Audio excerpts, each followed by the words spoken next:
Ako si Rina. Simpleng babae, lumuwas ng Maynila para makipagsapalaran. Pinalad naman akong matanggap bilang kasambahay sa pamilya Cruz. Akala ko, ito na ang simula ng magandang buhay. Ang katuparan ng mga pangarap ko para sa pamilya ko sa probinsya. Mabait si Ma'am Celia, ang amo kong babae. Palangiti at maalaga, parang kapatid ang turing sa akin. Pero ang asawa niyang si Sir Marco, iba. Noong una, akala ko guni-guni ko lang. Pero habang tumatagal, nararamdaman ko ang mga titig niya. Kapag naglalaba ako, nakasandal sa may pinto, pinagmamasdan ang bawat kilos ko. Kapag nagwawalis ako sa sala, ramdam ko ang mga mata niyang sumusunod sa bawat pagyuko at pagtayo ko. Sinusubukan kong baliwalain.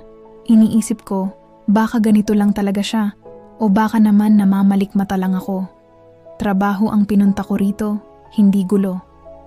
Isang hapon, habang nag-aabot ako ng kape sa kanya, sinadya niyang haplusin ang kamay ko. Nagulat ako at nabitawan ko ang tasa. Nagkalat ang mainit na kape sa sahig. "Ay, pasensya na, sir," sabi ko. Nanginginig ang boses. Ngumiti lang siya. Isang ngiting hindi ko maintindihan. "Okay lang, Rina. Ako na ang bahala diyan." Pero sa halip na tumayo, nanatili siyang nakatitig sa akin, sa mga mata ko, na para bang may sinasabi ang mga iyon na hindi kayang bigkasin ng bibig.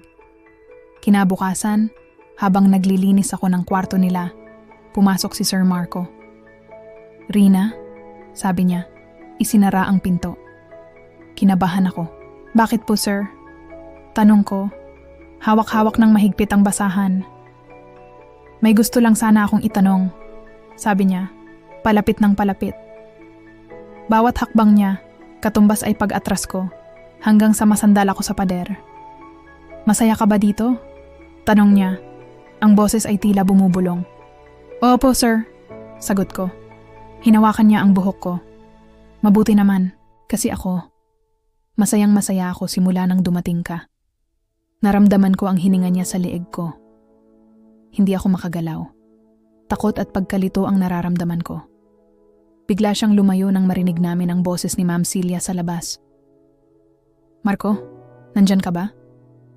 Mabilis niyang binuksan ang pinto at lumabas, na parang walang nangyari. Naiwan akong nanginginig, yakap ang sarili ko. Hindi na ako mapakali. Paano ko sasabihin kay Ma'am Celia? Maniniwala ba siya sa akin? O ako pa ang lalabas na masama? Gabi-gabi, binabangungot ako. Nag-aalala ako sa tuwing kaming dalawa lang ni Sir Marco ang naiiwan sa bahay. Nag-umpisa akong magsuot ng maluluwag na damit, pero wala pa ring pagbabago. Ang mga titig niya, parang hinuhubaran ako. Isang gabi, may party na pinuntahan sina Ma'am at Sir. Ako lang ang naiwan sa bahay. Mga hating gabi na nang marinig ko ang pagdating nila. Lasing si Sir Marco. Si Ma'am Celia, pagod na pagod, dumiretso sa kwarto para magpahinga. Nagtimpla ako ng tubig para kay Sir Marco, pero pag abot ko, bigla niya akong hinila palapit sa kanya. "Rina, ang ganda-ganda mo talaga," bulong niya. Pinilit kong kumawala. "Sir, lasing na po kayo. Magpahinga na po kayo." Pero mas hinigpitan niya ang hawak sa braso ko. "Huwag kang mag-alala, Rina. Aalagaan kita. Bibigyan kita ng lahat ng gusto mo." Tinulak ko siya ng malakas at tumakbo ako papunta sa kwarto ko, sa maliit na silid sa likod ng kusina. Nilak ko ang pinto. Rinig ko ang mga kalabog niya, ang pagtawag niya sa pangalan ko. "Rina, pagbuksan mo ako." "Rina." Umiiyak ako sa takot. Nakasandal sa pinto. Nagdarasal na sana ay tumigil na siya. Maya-maya, narinig ko ang boses ni Ma'am Celia. "Marco, anong ginagawa mo dyan? Sinong kausap mo?" Natahimik ang lahat. Narinig ko ang mahinang pag-uusap nila, tapos mga yabag na papalayo. Kinabukasan, namumugto ang mga mata ko. Iniiwasan ko si Sir Marco. Pero si Ma'am Celia, iba ang tingin sa akin.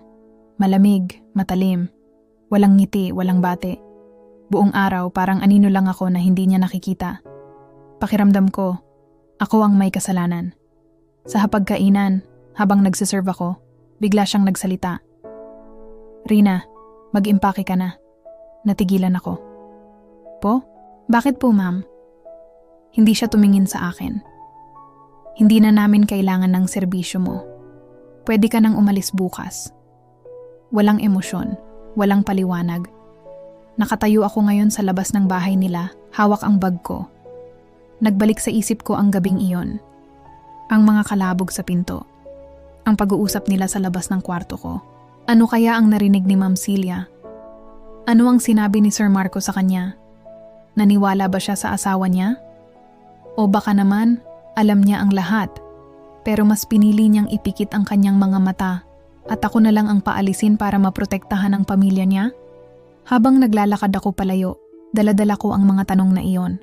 Ang pinto ng kwarto ko ang naging saksi. Pero ang lihim sa likod nito ay mananatiling isang misteryo. Isang sikretong hindi ko na marahil malalaman pa. Isang pighating dadalhin ko sa aking pag-alis. Uuwi ako sa probinsya na bigo, pero buo pa rin ang pagkatao. At habang papalayo, iisa lang ang nasisiguro ko. Minsan, ang pinakamalaking kasalanan ay hindi ang gumawa ng mali, kundi ang manahimik sa gitna ng katotohanan.